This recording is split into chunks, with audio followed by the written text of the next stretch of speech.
So, how did I get here? That is what I wanted to talk about today. Now, about 20 minutes ago, Trump was shot on the news, and I kind of expected it. I won't get into that, but I just want to give you some context of when I'm making this. The other thing is, you probably notice the background's a little bit different. It's because I am in a house in Todos Santos, which is just north of my property. And it's because we're about to come into the pretty crispy hot season, which is typically like July, August, September, and then into October as well, where it gets in the in Canadian like 40 degrees, close to 40 degrees, 38 to 40 degrees, or 35 to 40 degrees really. In American or Fahrenheit, 100 degrees. Now, I'll also say that I talked to a few friends who are in BC, and there's a heat wave there, and it's way hotter there than it is here. So, but I haven't built out my camper yet for full air conditioning, and I have a plan for that, which is a geothermal air conditioning system. But that I'll tell you about in another video, because there's a whole new arrangement. I'm gonna sort of whole new living arrangement I want to build this year, so that I will be able to live there comfortably, and I think that's the real key here, comfortably for all year round. But the cool thing is that to rent a beautiful place, I'm on the beach as well, is very, very inexpensive here. I did it so that I could have some AC, be comfortable, and also get a sense of Todos Santos, which is I don't even know the population. I'm going to say it's 15,000 maybe, the most. Great little town though, good little community here as well. But what I wanted to really talk about was how I got here and the gradual sort of steps that it took. And I won't start from the absolute beginning, but I'll start from when I graduated from university. And I graduated with a business political science degree.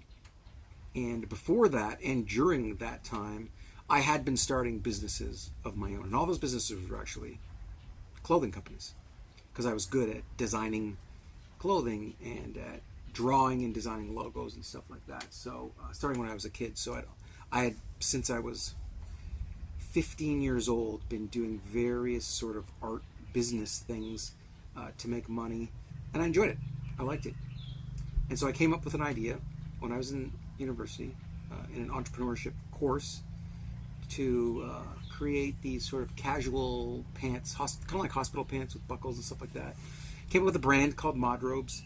But originally when I graduated from school, I was completely broke. And so I had to go get a job. I got a job designing clothing for lacrosse in that realm, because I had started a company just going to tournaments in the summers and selling lacrosse related clothing. And it did very well. And then this company hired me out of school, and then they fired me within 10 months. But I had brought to them this idea of these pants, and that university and college students would love them, and they're inexpensive. They're like 20, 25 bucks. And I thought it was a great idea. The company I was working for didn't, and I had a little bit of an issue with one of the owners. And sort of at the same time that I was like, I think I might be done with this, they were like, you're fired. And so I started this company called Modrobes. And to give you the short version of the long story, I started it, and first year I was negative $70,000, and by the fifth year we were doing $10 million in sales, being featured on all of these business magazines and all of these newspapers. It was a runaway success, and for a number of reasons. A lot of the reasons were I would travel to concerts and events all over Ontario and all over parts of Canada to promote this, and it was an underground thing. And I went to universities and colleges and promoted it as well. Anyway, I went from 1 employee in the first year to 40 employees by year 5, and I was a millionaire before I was 30 years old, and famous within the Toronto realm, and people knew about the company, and everywhere we went, I was hailed as some kind of genius and things like that. So, and then eventually I just dumped the company. I quit and I left it and then moved across the country. But part of the reason why I started the company, because I had dreamed of, like, Nike shoes came out when I was 12 years old. That was the first time I'd heard of Nike shoes, and I was excited about all these colors and these cool shoes, and it was just really a very cool thing, and Nike inspired me, and I was like, I want to design shoes one day. And so I started with clothing, and then eventually we actually did design shoes. Funny enough, though, they designed them, there was a licensing deal, they made them in China, and they got in here and they started to fall apart. So I told all the customers to return them, and then the license people sued us for me saying that, and then we won, and then I didn't do shoes. But that is probably the microcosm of why I left, quit the business. We made everything in Canada. You know, I loved manufacturing, 400 stores. I loved manufacturing in Canada. Really, I would go to I lived in the factory. I rented office space in the factory for the first year. Loved it. Got to know the manufacturer, Nick Russo. Became like family. All the sewers. There was various people: Chinese, Filipino, Italian, Portuguese, like Koreans. You know, all these ladies that were sewing. All these people I worked with, and it was great. It was like a really family atmosphere, and the growth and traveling to all these events and meeting all these people, and it was just a really amazing time in my life. And I got to design a whole bunch of stuff and really do some cool stuff that I'd always dreamt of doing when I was a kid. But what happened and what started to happen? Well, actually, the big thing that happened was in the year 2000 in Canada. There were tariffs and duties that they put on Chinese imported goods, and they were around 30%.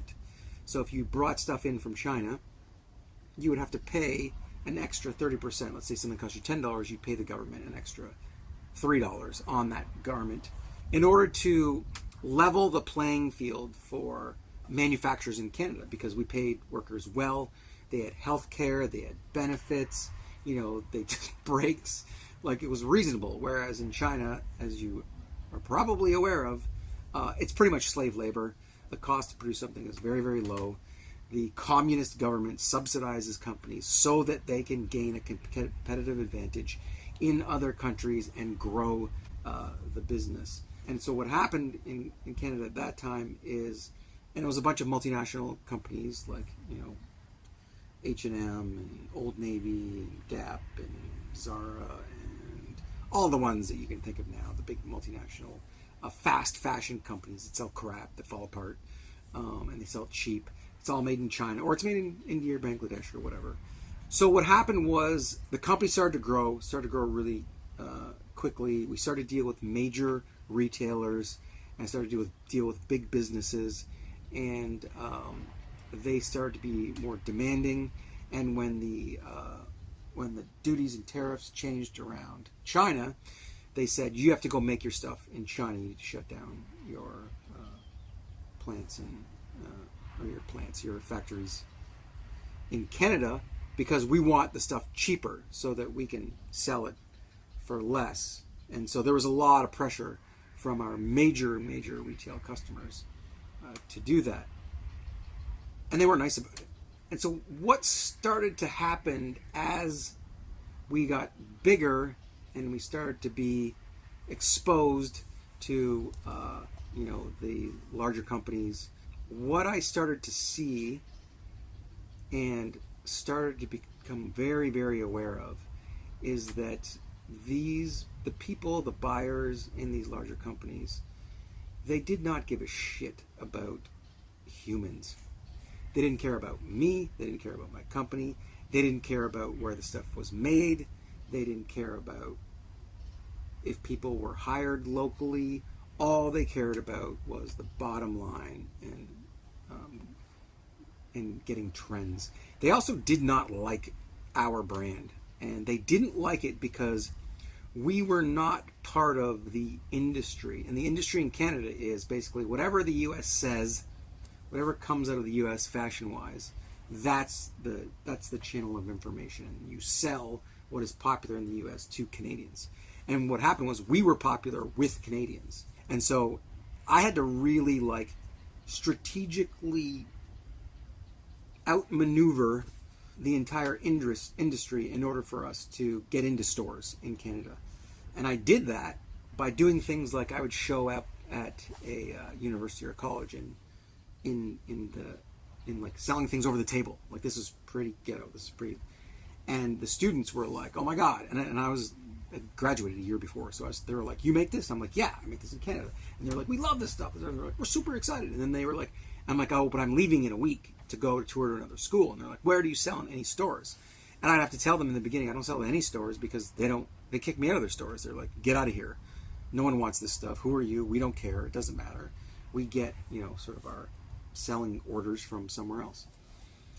And so what I would do was, I would target a store that I wanted to sell in a city that I was in. And so when I went back to that university, and the kids were like, "Where do we get this stuff when you're gone?" I would give them the phone number to that specific store, and I'd hand out like 100 cards that had their phone number, like, "Call this guy and ask him." And then I would leave.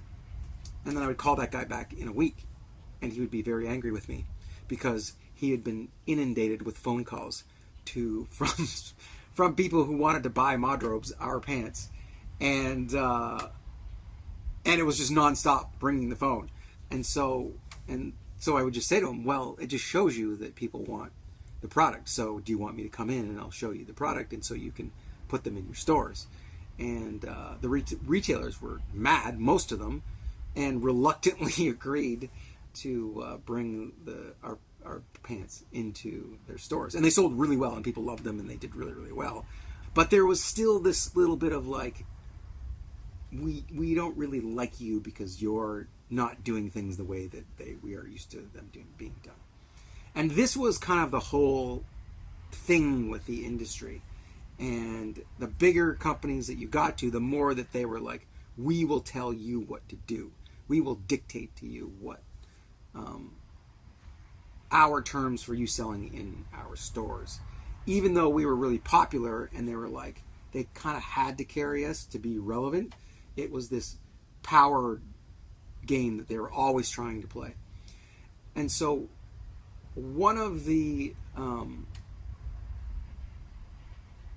I was 29 years old, so I was relatively naive to this stuff, and I thought that my life would be great. I thought, I would have a clothing company. It would be cool. I'd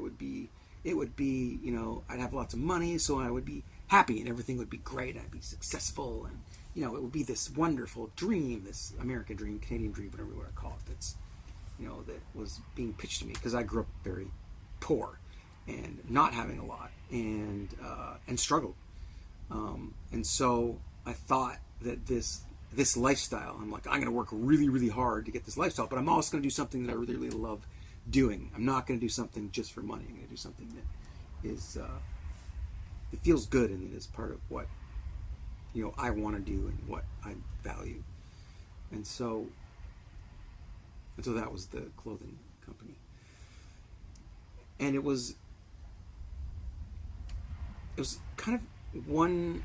I remember one particular incident where there was this one store, and it was called Jean Machine, and they had 33 stores in Ontario. And they had made a deal with us that they would buy $1 million worth of product a year. And so they were a huge part of our business. And the owner, I got a message that the owner had called, and he wanted me to come up and see him right away. And he was like an hour away from where our office was. And so I got in the car, and I was like, okay, I got to go see this guy and see because there was some kind of issue. And so I went into his office, sat around for like 45 minutes, waited for him. And then he called me in, sat me down, and said, "You have a problem." And I was like, okay, what's the problem? And he said, "Your pants last too long." And I was like, actually, that's intentional. I built them out of a polycotton fabric that gets softer every time you wash them, so that they get softer every time you wash them, and they last like 10 to 15 years. So you have them, and you're getting good value out of them. And he said, "That's your problem." they don't wear out fast enough. You need to make them out of material that wears out faster so that we can sell more volume of them.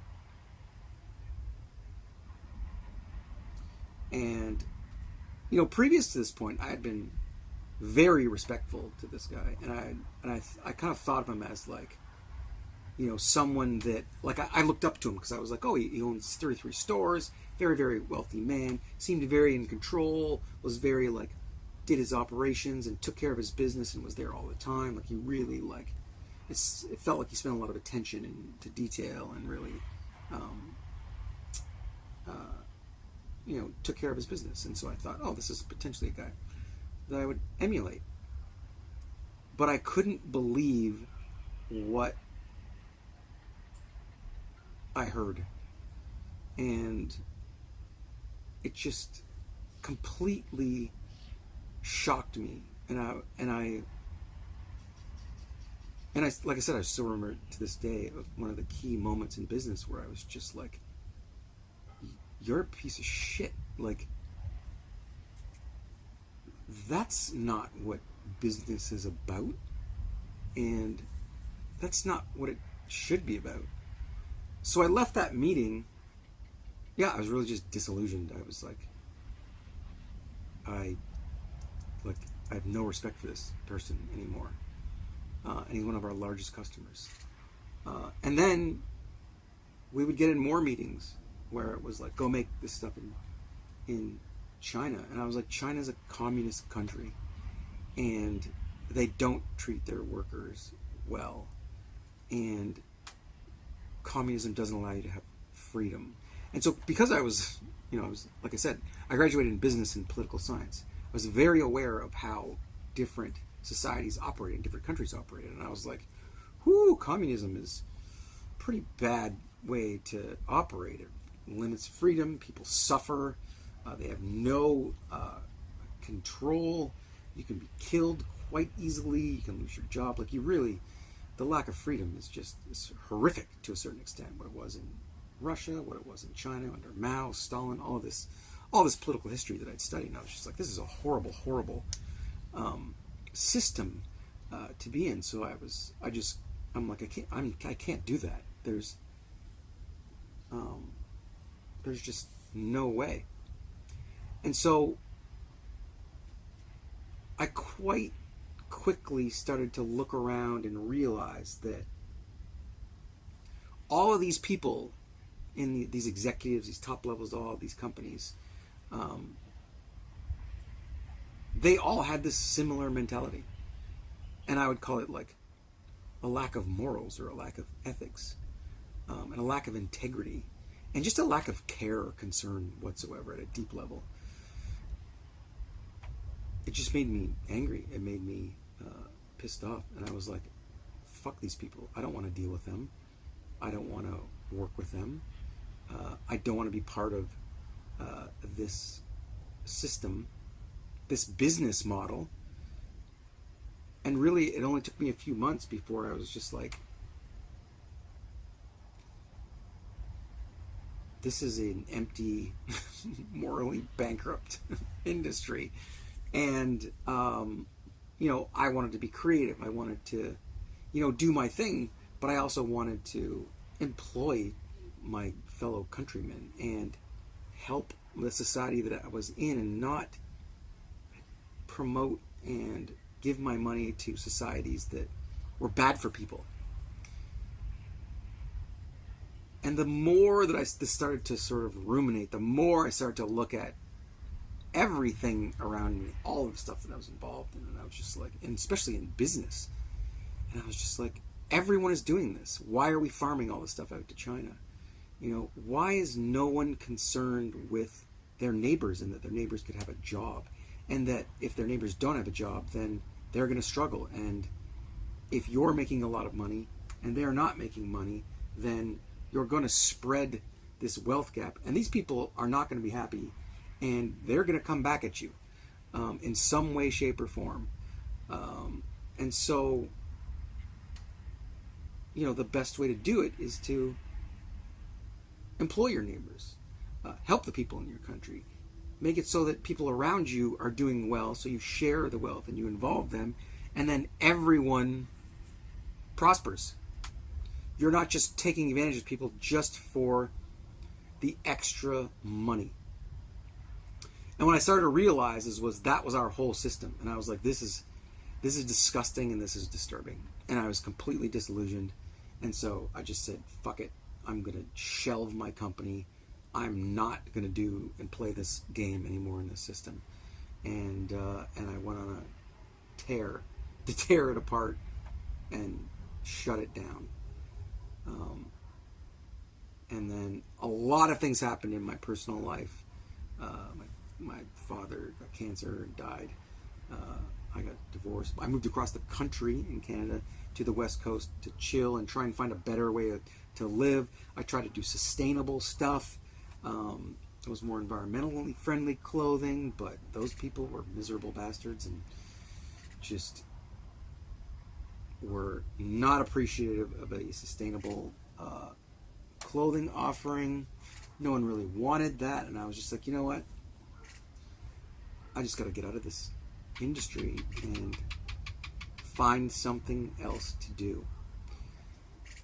And then I just struggled because I was raising my son and had been divorced and really just was like got into a whole super negative headspace and really couldn't find a way to think about it in a positive way.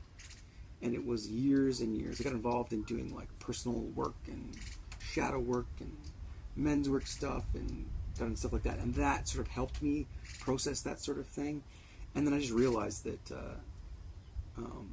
I just eventually, over time and raising my son, I got to a point where I was just like, I don't want to be involved in a society like this anymore. I want an adventure. I want something that has integrity. I want to be creative and build my own thing. But I do not want to contribute to a system that takes advantage of people, that is only transactional, it doesn't care about people, that only cares about money. I don't want to be around people who only care about money. I don't want to be in Canada, if you're American, in Canada where you're taxed to death as well. I don't want to do that. And, to do something that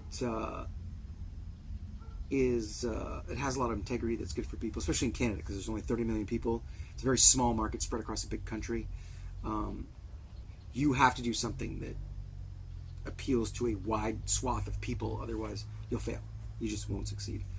And to do something with integrity, like a market like the US could do that, but it became extremely impossible for me to get into the US market and to be able to do something as a Canadian and to make it work. And I just thought, you know what, when my son graduates from school, he's going to be on his own, he's into his man years, I'm out. And I'm going to go and build something that I'm proud of, that has integrity, that is my creation, that is not built for the purpose of only making money, but it's built for the betterment of humans, the betterment of us. And so I've been working on a program to help people do that, to help them individually. And that's what I went through as well. Like, it's almost like self-development to a certain extent. You may see if you fly around in any of my different websites, whatever that I'm doing. I call it the hero formula. So that was a big part of my move here. Was I got here and I knew that I was like, there's freedom here. There is the opportunity to live so inexpensively that I could do the things that I really, really wanted to do and live a good life at the same time. I wasn't pressured to make an incredible amount of money just to survive, just to pay taxes, just to pay for my house, just to pay for my mortgage, just to drive a car, just to get it licensed, just to do all, to have employees and do all this business stuff, and then try and like make money all the time, and so that it would steer me off of the thing that I really, really wanted to do. It wasn't about money. It was about making the world just a slightly better place, before I die. And that is what Baja is allowing me to do. And it's also allowing me to really, really enjoy my life on a daily basis. So that not only can I have this purpose, make a little bit of money, survive, that I can also enjoy my life. And part of that enjoyment for me is being able to be on a piece of property that I can build out myself, that I can build my own like plumbing and toilets and shower system, and I don't have a bureaucracy, and I don't have to go to the government and get, what do you call them, like permission to do anything at all on the property. I don't need permission to do anything. But I could build it in a way that also works with nature and is more sustainable and is more intelligent, and really live within nature and be part of it and create my own way of living, build my own house, and bring, and invite people down to stay out and hang out and enjoy the beautiful nature that it is this, and have the time to do it. And so that's how I got from being a millionaire to essentially being poor. And that's how I went from being a millionaire and being miserable to being relatively poor and being incredibly happy and loving what I'm doing and excited about what I'm doing, and meeting people that are excited about what they're doing and they're doing the same things, and we're building a community here of those people, and it's an amazing, wonderful life, and I'm so glad I came here. And every day just has the potential for me to do work and not have the overwhelming stress of the pressure of this fabricated life that is put on top of us in Western civilization. And not have to worry about that stuff when I don't want to. I can go surfing, I can go play in the ocean, I can go bike down a trail, I can go walk along the beach, I can relax, I can make a meal and take my time and have meals with my friends. I can make a really, really good chai now that I've learned to make chai, and I don't have to drink coffee, which jacks me up. And enjoy those with my friends, like I did this morning. And that's kind of life I want to live. And that's why I love it here.